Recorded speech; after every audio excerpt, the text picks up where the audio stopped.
Welcome back, children, to Sonic High School. It is time for the great fight.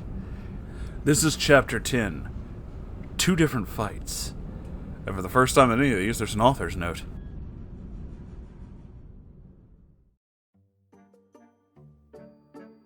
I was going to make this the last chapter, but everyone just loves it. My brain keeps exploding with new ideas. So I'm going to continue Sonic High School for some longer time and make more chapters.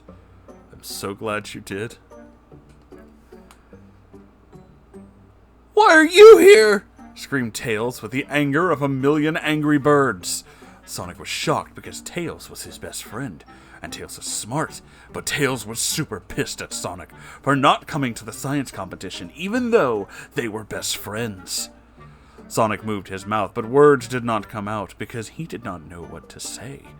Sonic was a mixture of mad and sad and frustrating because he did not know what he could do to get Tails to be his friend again. At times like this, Sonic thought about Amy's fine body because it set his mind at ease. I have to clarify. Not ease. E''S.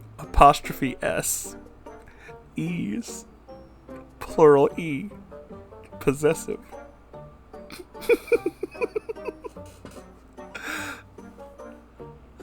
I'm here for my friend, said Sonic.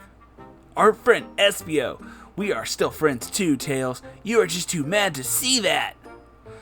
I know what I see, said Tails, kind of screaming. I am so smart! Espio tried to get in between them, even though it was his house and they were in it right now, and said, Guys, please, let's just make sure I can fight Knuckles and not get owned. Sonic and Knuckles ignored him for the moment and continued to be in a fuss. I guess Knuckles is here now. I am sorry, bro. I don't understand. What can I do to make our friendship the best one ever again? Said Sonic to Tails. Tails wiggled his 2 tails and looked to the side in a thinking way. I do not know, said Tails to Sonic. But you know what? Here, take this! Tails took out a blue book from a spot and threw it on the ground in front of Sonic. It was what it was when Sonic looked at it. It was Sonic's journal! How did you get this? Said Sonic to Tails. I gave this to Miss Lesson before she read about my balls problem. I lied. I did not go to the science competition that night. I went to the school, but instead of going to the science competition, I used my science hat of invisibility to sneak into Miss Lesson's room and get your journal. I went to get your journal so no one else could read about your business and see your gay ball problems that I know you still have, even though you think you're getting better. I was going to give it back to you, but you were not there at the competition like you should have been, even though I'm such a good friend to you. Even now, when I could have been reaching my moment of genius, I was doing a thing for you because I want you to be happy, Tails said to Sonic with a voice of emotion. It's really hard to read full monologues in that voice, by the way. Sonic did not know what to say. High school drama was so insane to be a part of. Sonic picked up his journal and felt like he was going to cry because he was being an asshole jerk to his best friend who was only trying to make him happy. Tails, you did not have to do this, finally said Sonic respondingly. What matters is that I did, said Tails, and also that you did not care for my special day because you were too busy trying to be true boyfriend and girlfriend with Amy. Goodbye, Sonic, said Tails right before he flew out of Espio's bedroom window with his flying tails. And then he did. This is so shitty, said Espio to Sonic, who was now the only other person in his room. I still have to fight Knuckles tomorrow, but you're a different kind of fight with Tails. It's just as crazy. That is for me to figure out with Tails, said Sonic. Let's get back to making sure you cannot be defeated by Knuckles. Sonic and Espio spent all night in Espio's bedroom, reading books and watching videos about fighting and learning how to be the best at it. By the time the night was over, Espio was ready to face Knuckles. They went to school on this new day, and school happened and was over, and now they were in the hall, where Knuckles said to meet him to fight. There was also a crowd of people around him that included Sonic, who looked worried, Rouge, who looked worried and with her baby, and Vector, who was smiling. Also in the crowd was Tails, and with him, Cream the rabbit, who was Charmy Bee's girlfriend. Cream was a little woman with pretty smart, but not as smart as Tails. Her boobs were smaller than both Amy and Rouge's, but they're still high quality in their own way. What am I reading? It is surprising to most people that a gay like Charmy was even allowed to have a girlfriend, but it just goes to show you that the impossible is not what you think it is. Then SBO jumped over the crowd and to the middle where Knuckles was. "So, you decided to come anyway," said Knuckles, "even though you know your ass is going to get torn up by my moves." "I do not want to fight you, Knuckles," said SBO to Knuckles, "but I'm doing this for Charmy and Rouge. I'm doing this for Charmy because you kidnapped him, and for Rouge because you do not respect her baby." "Then let's do this," said Knuckles. Knuckles charged at SBO with his fist like an elephant running at a hunter trying to kill him for his powers. What? But SBO jumped out of the way and onto the wall like a pro jumper, which he learned how to do last night.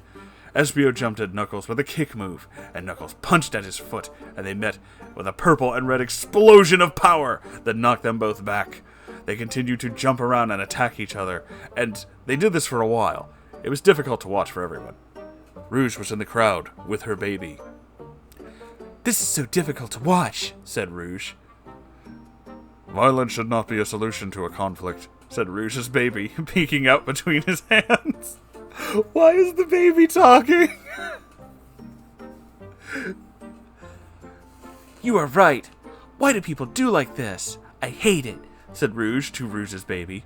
Rouge had become a different person since she had a baby. She used to be only sexy, but now Rouge was sexy and matronly. Lord. "Yes, fuck this evil world," said Rouge's baby. Rouge then revealed her boob to her baby and had him eat from it as a baby would do.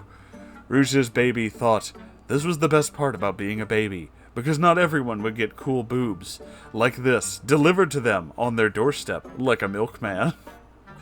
Babies did not have much to worry about anyway, so Rouge's ace boobs made a paradise a reality for a baby. "I have a feeling," said Rouge's baby, "you should lie down and relax."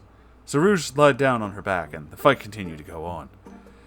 Knuckles and Espio were both bloody and gross looking, like two waiters who were holding messy food and then walked directly into each other, causing the meals to launch into the air and then fall onto them and ruin the nice clothes they got from the store.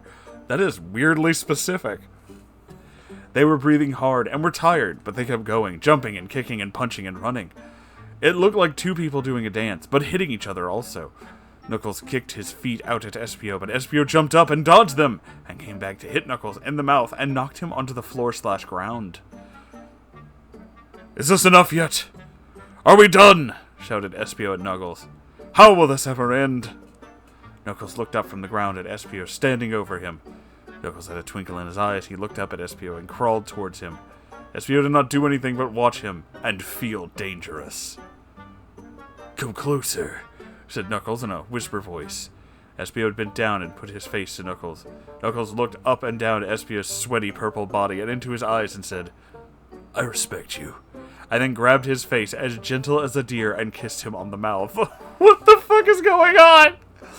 When Knuckles kissed him, he did that extra hard, sometimes with his eyes shut, sometimes looking into Espio's deep yellow eyes that looked like a circus of loving men. I want a circus of loving men on a shirt now, too.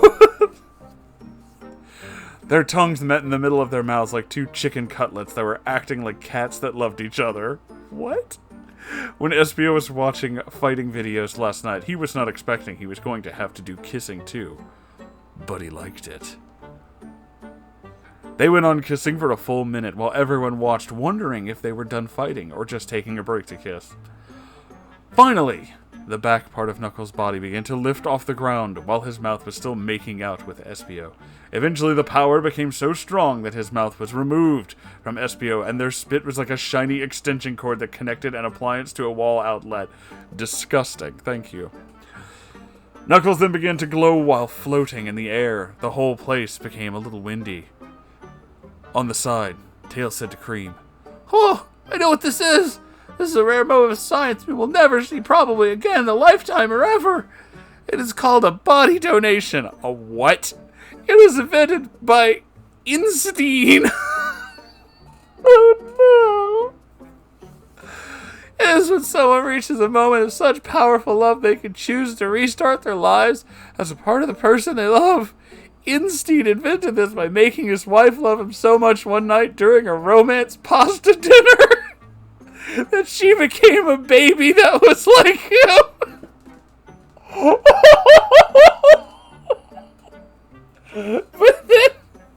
But then he killed his wife, the baby, because he thought it was too dangerous to have her live on in the world without testing it in a laboratory first. In fact, the fact that it looks like magic, it is not magic, it is science, so deal with it. What the actual fuck did I just read? Oh my god.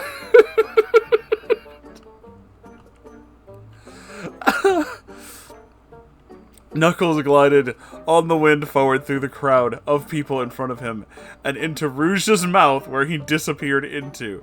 It was a good thing Rouge's baby had premonitions and told her to lie down, as then Knuckles did a U-turn in Rouge's sex-filled body and came out of her butt as a newborn baby that looked like Espio. This was all science.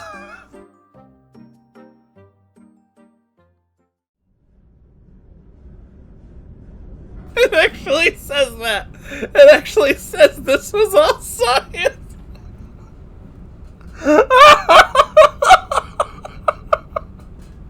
Oh my god, I forgot how insane this story is. Holy shit.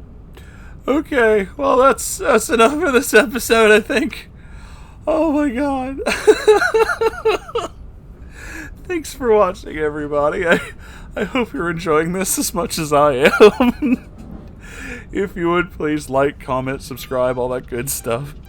I have a Ko-Fi you can check out, and I have a merch store which has all kinds of things. I need to get t-shirts with all these weird phrases on them.